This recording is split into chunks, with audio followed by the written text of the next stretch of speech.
나의 계명을 지키는 자라야 나를 사랑하는 자니 나를 사랑하는 자는 내 아버지께 사랑을 받을 것이요 나도 그를 사랑하여 그에게 나를 나타내리라.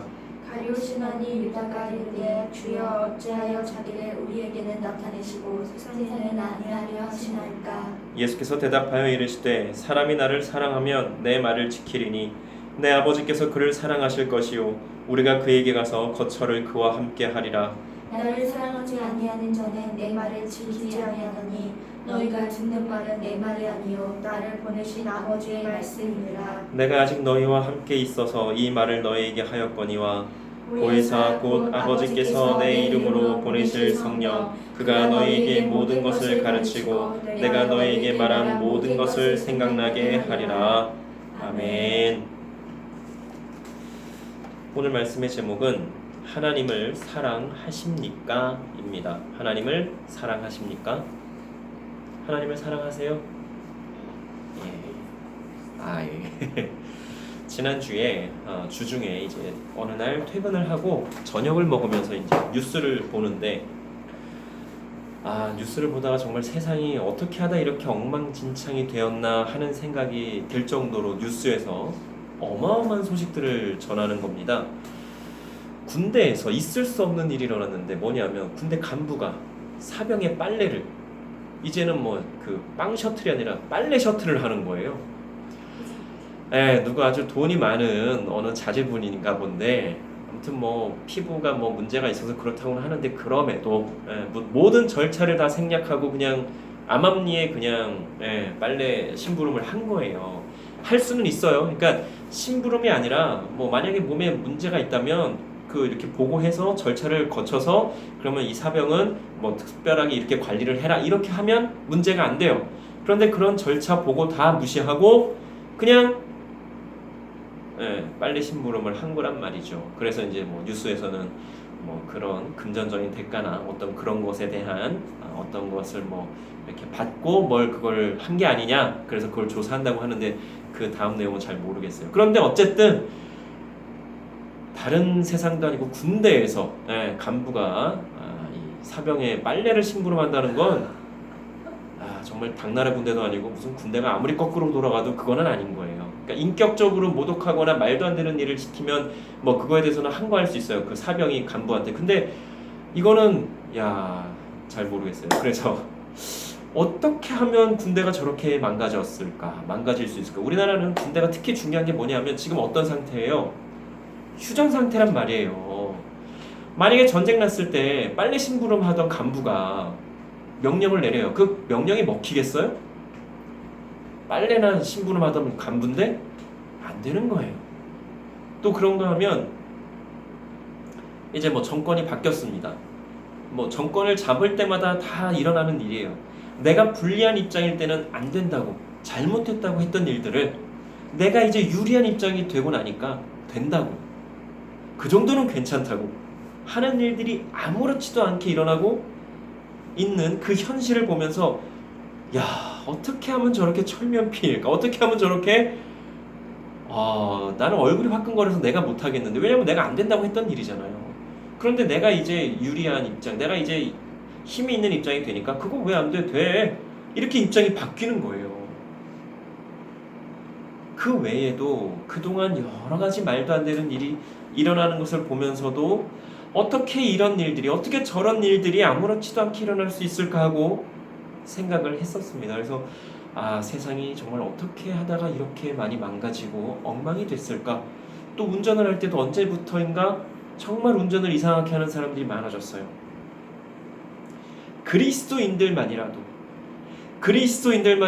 정직하고 진실되게 산다면 이런 일들이 덜할 텐데 그리스도인들 중에서도 세상의 사람들과 비슷하게 살거나 그보다 더한 사람들이 적지 않다라고 하는 것입니다. 하나님께서 그런 우리의 모습을 보면서 뭐라고 하실까요? 하나님의 마음은 어떠실까요? 하나님께서 우리에게 원하시는 것은 무엇입니까? 분명히 우리에게 세상과 다르게 살라고 구별되게 살라고 말씀을 하셨습니다. 그것을 거룩이라고 한다고 말씀을 드렸지요. 사실 이 거룩이라고 하는 것은 하나님의 성품 중에 하나이고 우리 인간은 감히 닮을 수도 없고 그렇게 할 수도 없음에도 하나님께서 특별히 구별되게 부르신 하나님의 자녀들에게 구별된 삶을 요구하시는 것입니다. 그 중에 하나가 하나님께서 우리에게 명령하시고 말씀하신 계명대로 율법대로 지키면서 사는 것인데요. 대표적으로 십계명이 있습니다. 그렇죠? 모세가 시내산 정상에서 40일 동안 금식하고 하나님과 함께 대면하면서 받아온 십계명 그리고 여러 가지 율법들. 그 시내산 정상에서 십계명만 받은 게 아니에요. 오해하시면 안 돼요. 십계명을 대표적으로 받았고 그 외에 여러 가지 율법들도 다 시내산 정상에서 받은 거예요. 제가 말씀드리는 이 계명을 지키자, 율법대로 살자, 율법을 지키자 이 말은 율법주의적인 것을 말하는 것이 아닙니다. 율법을 지키자, 계명을 지키자. 혹시 구원받는 방법이 두 가지가 있는데 뭔지 아세요? 하나는 우리가 너무나도 잘 아는 예수님의 십자가 보혈로 우리가 그 십자가 보혈로 인해서 이제 구원을 받게 되었다라는 것을 알고 있고 또 하나는 뭐냐? 율법. 하나님께서 주신 모든 계명 300 몇십 가지라고 하는데 이 모든 율법 계명들을 100% 지키면 구원받을 수 있습니다. 왜? 하나님께서 주신 법이잖아요. 그거 지키라고. 그거 지키면 구원받아요. 그런데 문제는 만약에 100개 중에 100가지를 다 지키다가 한 가지를 순간적으로 지키지 못했어요. 그럼 어떻게 돼요? 구원을 받지 못하게 되는 거예요. 그래서 예수님께서 이 땅에 오신 거란 말이죠. 왜? 하나님께서는 이미 알고 계시는 거예요. 내가 이 백성들에게 나의 자녀들에게 율법을 주고 계명을 지키라고 했지만 얘네들이 다 지키지 못할 것을 알기 때문에 하나밖에 없는 아들 그 예수 그리스도를 희생하시면서 우리를 구원해 주신 거란 말이죠. 그런데 중요한 것은 하나님께서 우리에게 주신 그 계명, 율법들을 우리가 평소에 얼마나 생각하고 집중하고 고민하면서 살고 있는지 한번 살펴보자고 하는 것입니다. 그런 의미에서 선교에 대해서 한번 얘기를 해보겠습니다. 우리나라에는 정확하게 언제 복음이 전해졌는지 알 수가 없어요. 기록에는 언제다라고는 하는데 그 전부터도 아마 들어왔다라고 추정은 해요. 양화진이라고 하는 곳에 가면 우리나라의 선교사로 오신 그 선교사님들과 그의 가족들의 묘가 있습니다. 묘비도 있고요. 거기에 연도가 있어요. 이분의 태어난 연도와 사망한 연도 그리고 아마 기억에 정확한지 모르겠는데 그 언제 왔는지도 적혀 있는지 그건 기억이 정확하게 안 나는데 아무튼 그분의 그 생애 연도가 있는데 어쨌든 그걸 봐도 알고 또 그 인터넷만 쳐도 요즘은 쉽게 그 정보를 알 수 있기 때문에 한번 우리나라의 기독교가 언제 어떻게 전해졌는지 한번 인터넷으로만 찾아보세요. 그러면은 정확하게 다 나와요. 근데 하나만 보면 안 되고 여러 가지를 좀 봐야 돼요. 왜냐하면 그 보는 각도의 그 시각에 따라서 관점에 따라서 조금씩 다르거든요. 그렇기 때문에 꼭 이렇게 여러 그 사이트에서 그 여러 아마 200~300과 무슨 여러 가지 있어요. 교회 용어 사전 아무튼 그냥 네이버나 어디에 우리나라의 기독교 이렇게 치면 아마 쭉 나올 거예요. 그것만 넣어도 아무튼 그렇게 해서 한번 보시면 더 정확히는 알 수 있고요.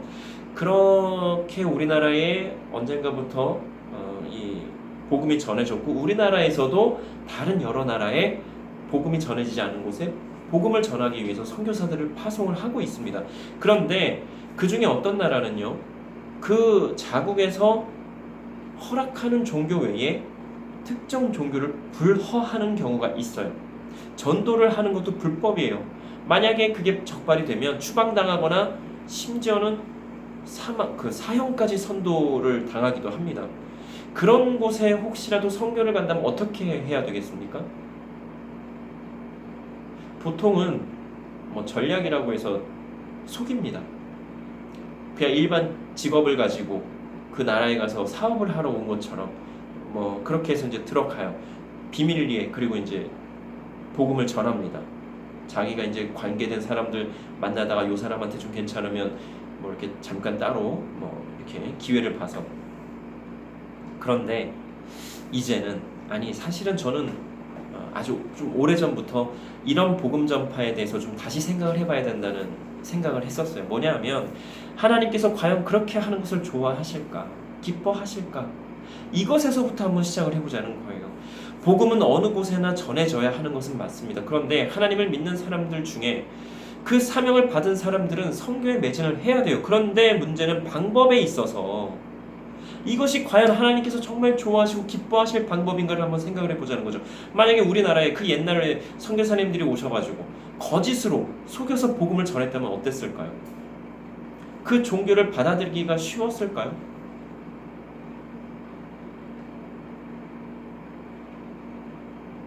그럼 어쩌라고 하는 거냐고요? 이 복음을 전하는 방법에 전환이 있어야 할 것입니다. 예수 믿으세요가 아니라 예수님의 사랑을 전하는 것으로 말입니다. 복음이 전해지지 않은 곳에서 그 곳의 사람들과 함께 살면서 말입니다. 이게 중요한 거예요. 선교는요, 사실 말로 하는 게 아니라 삶으로 하는 것입니다. 함께 살면서 예수 그리스도를 전하는 거예요. 말이 아닌 나의 삶으로, 나의 행함으로. 학교가 없다면 학교를 세우고요. 병원이 없다면 병원을 세우고, 먹을 것이 없다면 먹을 것을 제공하면 되는 거예요. 누군가에게 도움이 필요하다면 그 도움을 제공하면 되는 것입니다. 이게 무슨 선교냐고요? 이게 선교예요, 사실은. 예수님의 사랑을 바탕으로, 하나님의 사랑을 바탕으로 학교도 세우고 병원도 세우고 필요한 그 물자를 공급하고 그들과 함께 살면서 너 왜 우리한테 이런 거 해? 할 때 그때 비로소 복음이 전해지는 거예요. 예수님께서 이 땅에 오셔서 어떻게 사역하셨어요? 야, 니들은 하나님 믿냐? 하나님 믿어라. 교회 다니냐? 교회 다녀라. 이렇게 말씀하셨어요? 혹은 나를 믿으면, 하나님을 믿으면 복을 받을 거야. 물질의 복, 뭐 건강의 복 어마어마하게 부어주실 거야. 이러셨어요? 아니에요. 선교가 복음이신 예수님을 전하고 세례를 주고 교회를 세우고 성도들의 수를 늘리면 그게 선교입니까? 그게 전도이고 복음 전파입니까? 복음은 그렇게 단시간에 전해지지를 않습니다. 시간이 아주 오래 걸려요. 기다려야 돼요. 복음을 전하는 곳의 문화, 생활 양식, 사고방식 이것도 너무나 잘 알아야 합니다. 그리고 그에 맞게 성령의 인도하심에 따라서 복음이신 예수님을 전하는 삶을 살면 되는 것입니다. 우리가 어떤 과실의 열매를 맛보려면 어떻게 해야 합니까? 씨앗을 심기 전에 뭘 해야 돼요? 땅을 갈아엎어야 돼요. 그리고 씨앗을 심고 가꾸고 자라는 것을 보면서 또 순도 따주고 잡초도 제거하고 또 자라는 동안에 가꾸고 또 꽃이 피고 지는 것을 보면서 그 다음에 열매를 맺고 그 열매를 따고 맛을 보고 나누고 하는 등의 과정을 거쳐야만 우리가 그 귀한 열매를 먹을 수가 있는 겁니다. 그런데 보통은 이 모든 과정을 생략하거나 아주 빠른 시간 내에 끝내려고 해요. 심자마자 땅을 갈아엎자마자 열매가 열리는 줄 알아요. 또 그 열매가 바로 열리기를 원해요. 그래서 파송한 선교사에게 선교 보고를 하라고 압박을 하기도 합니다. 그리고 경우에 따라서는 선교사가 바뀌기도 하고요. 선교 지원이 끊기기도 합니다. 우리는 당신과 같은 선교사에게는 더 이상 지원을 하지 않습니다. 당신은 선교를 하는 건지 뭐 하는 건지 모르겠군요. 이런 식으로 파송한 교회에서 원하는 만큼의 성과가 나오지 않아서겠죠. 매달 선교비를 지원하는데 그곳에 복음이 전해지지 않는 것만 같아요. 그곳에 믿는 사람들의 숫자가 늘어나지 않아요. 그럼에도 이유를 다른 걸로 들어서 그런 식으로 지원을 끊기도 하고 선교사가 바뀌기도 합니다. 누군가는 땅을 갈고 엎는 일을 해야만 해요. 그런 땅에 바로 씨앗을 심을 수 없는 경우에 땅에 거름을 주고 가꾸는 일들을 해야 됩니다. 씨앗을 바로 심을 수 없는 경우에는 그런 일들을 해야 되는 거예요. 그리고 나서 씨앗을 심고 가꾸고 물을 주고 결국에는 여러 과정을 거쳐서 열매를 맺고 그 열매를 맛보는 시간이 있는 거예요. 예전에 제가 어떤 교회에서 이제 전임 사역할 때인데 일주일에 2번 정도 혹은 1번 전도하는 요일에 이제 시간 맞춰서 몇몇 분들과 전도하러 나가요. 한 두어 시간 이렇게 돌아다니면서 뭐 전도지 나눠주라고 해서 하고 뭐 그리고 나서 이제 교회 들어오면 담임 목사님이 물으십니다. 그래서 몇 명이나 전도했어? 이게 참 슬픈 현실이에요. 그렇게 나가서 교회 가자 그러면 사람들이 교회 와요? 하나님 믿으세요? 안 믿는데요? 그럼 하나님 믿으세요? 하면 믿어요? 그거 아니에요. 그거 전도 아니에요.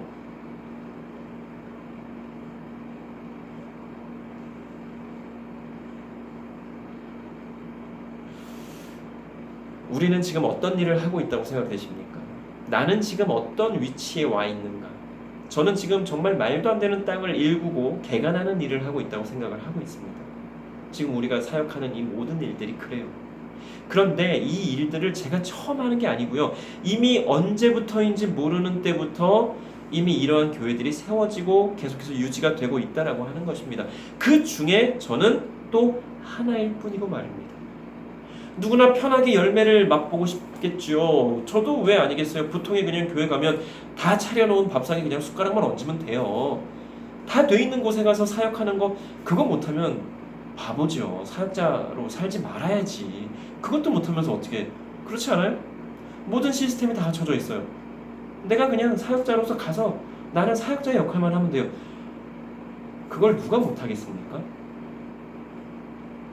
그러나 그렇게까지 되려면 누군가의 희생이 있어야 하고 눈물이 있어야 하고 땀이 있어야 하고 노력이 있어야 하는 것입니다. 그러한 교회들도 하루아침에 그냥 바로 그렇게 체계를 갖춘 교회로 성장한 게 아니란 말이에요.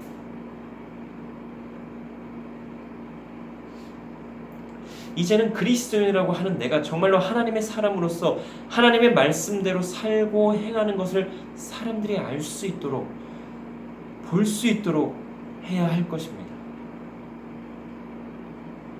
교회에서뿐만이 아니라 교회 밖에서도. 제가 직장에서 따로 전도를 하지 않습니다. 이 전도는 소위 말하는 교회 다니냐, 예수 믿냐, 이거를 말하는 거예요. 제가 지금 근무하는 회사에는 믿지 않는 사람들이 더 많아요. 한 5, 6명 정도의 직원들이 있는데 믿는 사람들이 그렇게 많진 않아요. 그런데 따로 전하지는 않지만 기대는 하고 있습니다. 어떻게 보면 조금 무리일 수도 있지만 나의 모습을 보면서 그리스도인은 다르구나. 하나님을 믿는 사람들은 다르구나. 그러니까 나뿐만이 아니라 그 안에 있는 믿는 사람들을 보면서 교회 다니는 사람들은 좀 다르네. 저 사람 목사인 걸로 아는데 목사는 다 그런 줄 알았는데 그렇지 않구나. 보통은 교회에서 전도라고 하면 교회 나와라 하나님 믿냐 이런 식으로 하는데 또 다르네. 왜 저 양반은 왜 교회에 대한 얘기를 하나도 하지를 않지? 그래서 더 성실하게 일을 하고 있고요. 더 책임감 있게 업무에 임하고 있고요. 노력을 합니다. 그리고 작은 것에 욕심을 내지 않아요. 집착하지도 않고 오히려 배려합니다. 그냥 내가 조금 덜 먹고 내가 조금 손해보는, 그래 손해보고 말지 하고.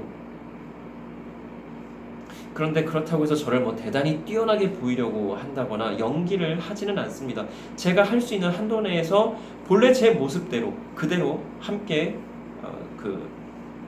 근무를 하고 있습니다. 직장 동료들과. 저도 연기를 하려면 얼마든지 할 수 있겠죠. 그런데 그게 얼마나 갈까요? 얼마나 힘들어요. 지금 1년 조금 넘었어요. 여기에 근무한 지가. 매일매일 어떻게 연기를 하겠냔 말이죠. 본색은 드러나게 되어 있거든요. 그런데 사역자분들 중에 연기 대상 받을 분들이 적지 않습니다. 그럼 이렇게 하는 것이 복음 전파와 무슨 상관이 있느냐? 교회에 가보지 않은 사람들은요, 기독교가 굉장히 생소할 거예요. 목사는 더욱 생소하고 신기할 겁니다. 이제까지 살면서 목사라는 사람을 만나본 적이 없는 경우도 있을 거예요. 20, 30년을 살면서. 왜? 교회를 안 가봤으니까. 보통의 사람들이 갖고 있는 목사의 이미지 어떨까요? 어떤 모습일까요?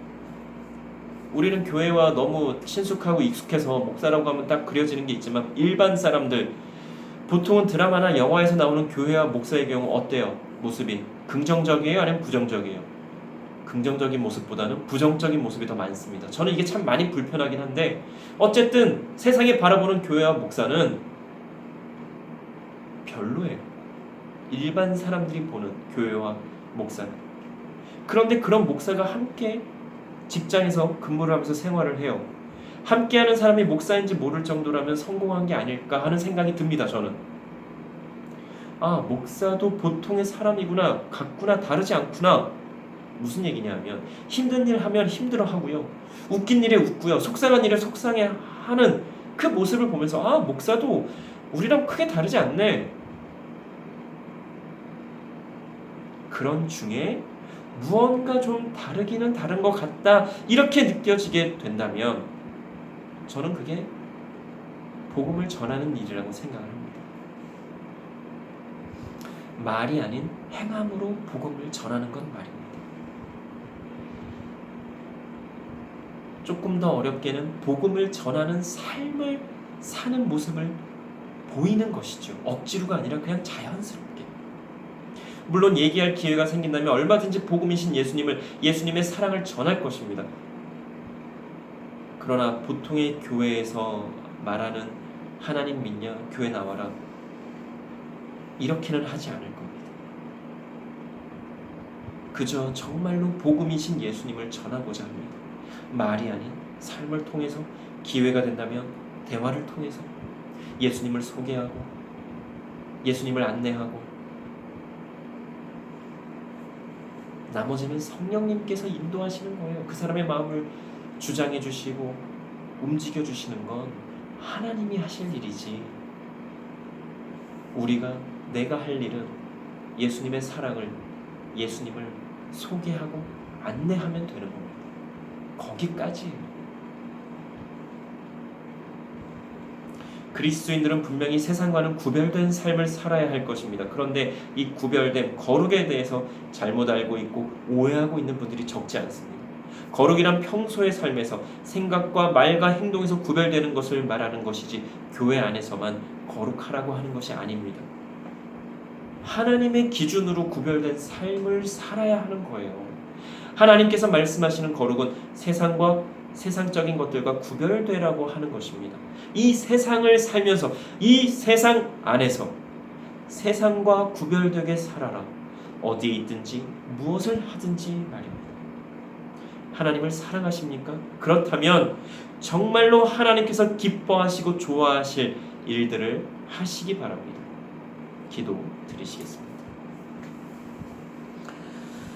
사랑의 하나님, 참으로 감사합니다. 오늘도 귀한 말씀을 통해서 정말로 내가 하나님을 사랑하는지, 또 하나님을 사랑한다면 내가 어떻게 살아야 되는지에 대해서 생각하게 하여 주시고 깨닫게 하여 주시니 참으로 감사를 드립니다. 하나님, 우리가 말이 아닌 행동으로, 삶으로 복음이신 예수님을 전하는 삶을 사는 우리가 되게 하여 주시옵소서.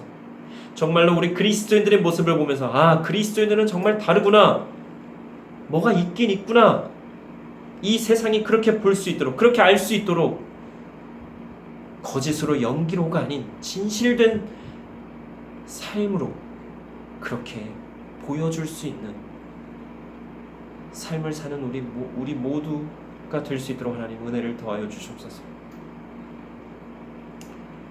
작은 것에 욕심내거나 속이거나 하는 일 없게 하여 주시고,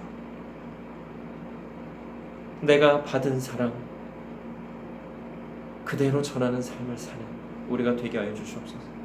그 사랑이 무엇인지를 소개하는 삶을 사는 우리가 되게 하여 주시옵소서. 감사드리며 예수님 이름으로 기도드립니다. 아멘.